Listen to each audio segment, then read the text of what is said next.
Comment l'OM a réussi à convaincre Enzo Sternal et Daryl Bacola de signer pro? Il y a quelques mois, l'équipe U19 de l'OM a remporté la Coupe Gambardella pour la première fois depuis plus de 40 ans. Deux joueurs n'ont pas participé à la finale, Bacola et Sternal. Et malgré tout, ça reste sûrement les deux éléments les plus importants du parcours de l'OM. Déjà parce que c'est les leaders de cette équipe, mais aussi les plus talentueux. Pourtant, il y a encore quelques semaines, l'OM était bien parti pour laisser filer les deux.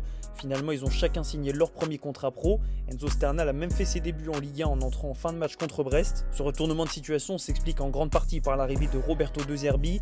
On sait que le coach italien a toujours donné une chance aux jeunes de se montrer, et vu le football proposé depuis qu'il est à l'OM, ça donne forcément envie de rester. Deuxième argument, la direction marseillaise a décidé de mettre les moyens, déjà parce que le centre de formation est devenu une priorité, mais aussi parce que l'image du club aurait forcément été entachée si les deux meilleurs jeunes de l'OM prenaient une autre direction. Maintenant que Marseille a réussi à les prolonger, on arrive sur l'étape la plus dure, leur faire une place en équipe première. Alors avec la blessure de Moumbagna, Enzo Sternal a peut-être un peu plus de perspective que Bacola vu le monde au milieu, surtout que cette saison l'OM ne jouera qu'un match par semaine